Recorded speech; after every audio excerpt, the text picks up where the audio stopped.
বর্তমানে বাংলাদেশের কট্টরপন্থীরা ভারতের সাথে যুদ্ধ করার স্বপ্ন দেখছেন। 18 কোটি বাংলাদেশের লোকদের দুমুঠো যেখানে খাবার জোগাতে পারছে না বাংলাদেশের মোহাম্মদ ইউনূসের সরকার, সেখানে পাকিস্তানের বলে বলিয়ান হয়ে প্রতিদিন বিভিন্ন ধরনের ফাঁকা আওয়াজ দিচ্ছে বাংলাদেশের কট্টরপন্থীরা। পেটের তাগিদে ভারতে প্রবেশ করতে গিয়ে প্রায় প্রতিদিন বিএসএফ জওয়ানদের হাতে ধরা পড়ছে বাংলাদেশে অনুপ্রবেশকারী। এবার একেবারে ভারতের ছোট্ট পার্বত্য ত্রিপুরার রাজধানী আগরতলা শহর থেকে ধরা পড়েছে আরও এক বাংলাদেশি অনুপ্রবেশকারী। আগরতলা শহরের জনতার হাতে ধরা পড়ে যায় বাংলাদেশের রাজশাহী জেলার হারুন মিয়া নামে এক বাংলাদেশি অনুপ্রবেশকারী। বাংলাদেশের বর্তমান ভয়াবহ পরিস্থিতিতে আগরতলা দশমিক হাট এলাকায় বাংলাদেশি অনুপ্রবেশকারী যুবকের সন্দেহজনক গতিবিধি নজরে আসে আগরতলা শহরের জনগণের। এরপর জনগণ বাংলাদেশে অনুপ্রবেশকারী যুবকের কাছে এগিয়ে গিয়ে তাকে আটক করে জিজ্ঞাসাবাদ করে। তখন বাংলাদেশি অনুপ্রবেশকারী আগরতলা শহরের জনগণকে জানায় তার বাড়ি পশ্চিমবঙ্গে, কিন্তু পশ্চিমবঙ্গের কোন জায়গায়, আগরতলায় সে কেন এসেছে। জনগণ বাংলাদেশি অনুপ্রবেশকারী যুবককে এই সকল প্রশ্ন করার পর অসংলগ্ন কথাবার্তা শুরু করে সে। এরপর আগরতলা শহরের জনতা বাংলাদেশি অনুপ্রবেশকারী যুবককে চাপ দিলে সেই জনগণ জানায় তার বাড়ি বাংলাদেশে। সে ভারত বাংলাদেশ সীমান্তের এক দালালকে 10,000 টাকা দিয়ে ভারতে প্রবেশ করেছে। চেন্নাই যাওয়ার উদ্দেশ্যে বাংলাদেশি অনুপ্রবেশকারী যুবক নাকি আগরতলায় প্রবেশ করেছে বলে জানিয়েছে। এরপর জনগণ আগরতলা বটতলা ফাঁড়ি থানার পুলিশকে খবর দিলে পুলিশ ধৃত বাংলাদেশি অনুপ্রবেশকারী যুবককে গ্রেপ্তার করে থানায় নিয়ে এসে তার বিরুদ্ধে পাসপোর্ট আইন মামলা নিয়ে তদন্ত শুরু করে। খবর ছিল একটা লোক সন্দেহজনক লোক বটতলায় ঘোরাফেরা করছে। খবরটাকে আমরা আসলাম, আসার পর ওনাকে ডিটেন করা হয়েছে। ডিটেন করা জিজ্ঞাসা প্রাথমিক জিজ্ঞাসাবাদে উনি ওনার কোনো কাগজপত্র দেখাতে পারছেন না। আমরা তদন্ত করে দেখছি উনি কিভাবে এসছে, মানে আগরতলা বা কোন সীমান্ত দিয়ে এসছে জানা গেছে কিছু?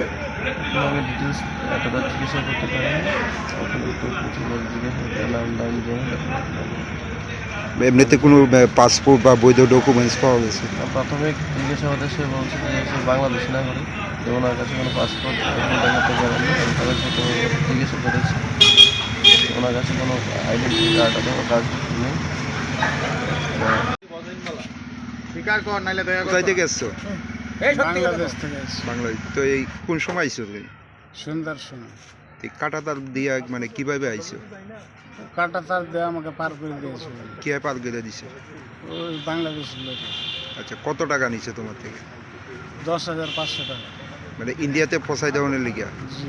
তো সেই জায়গার মধ্যে তো বিএসএফ থাকে, তো এই থাকার সত্ত্বে কিভাবে আইছো? পার করে দিয়েছে তো আমি।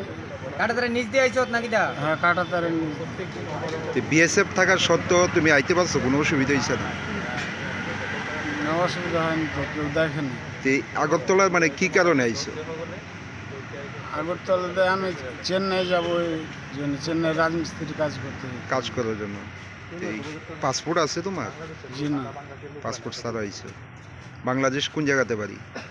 রাজশাহী গোদাগাড়ি পারে। নাম কি তোমার? হারুন। বয়স কত? বয়স 30 হবে।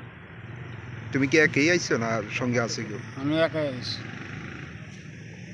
অ্যাকচুয়ালি আমরা আজকে বটতলাতে আয়া দেখতেছি যে বটতলাতে একটা বাংলাদেশি ঘোরাফেরা করতেছে।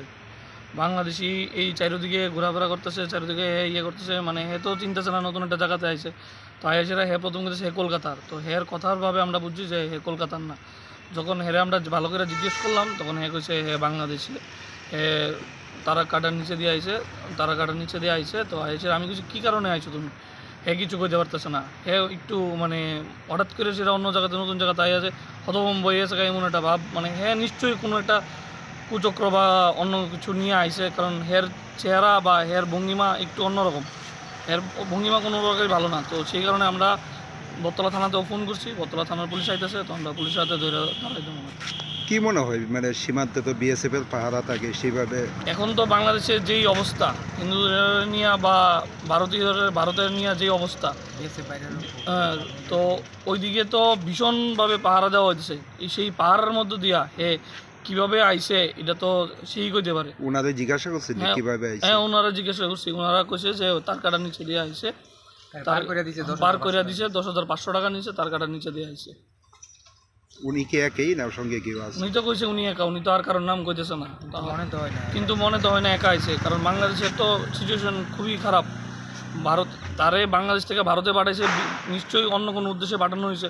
ভালো কোনো উদ্দেশ্যে এত পাঠানো হয় না। নিশ্চয়ই জানে যে ত্রিপুরাতে যে হোটেল টোটেলে থাকতে দিত না, আমরা সবাই ত্রিপুরা থেকে এটা সার্কুলার জারি করছে, এরপরও এ আইছে নিশ্চয়ই এর কোনো বদ উদ্দেশ্য ছাড়া ভালো উদ্দেশ্য ভালো থাকবে। উদ্দেশ্যে তো এইভাবে সীমান্তে বিএসএফ এর পাহারা থাকার সত্ত্বেও মানে বাংলাদেশিরা ইন্ডিয়াতে প্রবেশ করতেছে, কি মনে হয় মানে সীমান্তে কি মানে বিএসএফ এর কোনো গাফিলতি আছে? না, দেখুন, গাফিলতি নাই। গাফিলতি আর অগাফিলতির কথা আমরা কইতাম না। বিএসএফরা যথেষ্ট তারার ডিউটি পালন করতেছে, কিন্তু তা সত্ত্বেও দেখেন সব জায়গাতেই ফাঁক থাকে। তো হয়তোবা ওই জায়গাটি তারা ইউজ করতেছে, ওই জায়গাটি তারা ট্রাই করতেছে, ওই জায়গাটি দিয়ে আইতেছে। আমরা বিএসএফ বাইরের জওয়ানের কমও একটাই কথা যে তারা যতটুকু ডিউটি করতেছে আটটু ভালোভাবে আটটু বেশি করে করুক, যাতে আমরা ভারত সরকারের কাছেও আবেদন করব যাতে কোনো বাংলাদেশি কোনোভাবে তার নিচে দেওয়া হোক বা সর্বত কোনোভাবে যাতে বাংলাদেশ থেকে ইন্ডিয়াতে না আইতে পারে, এটাই আমরা একটা আবেদন। বিগ নিউজ, সবার আগে সবার সাথে।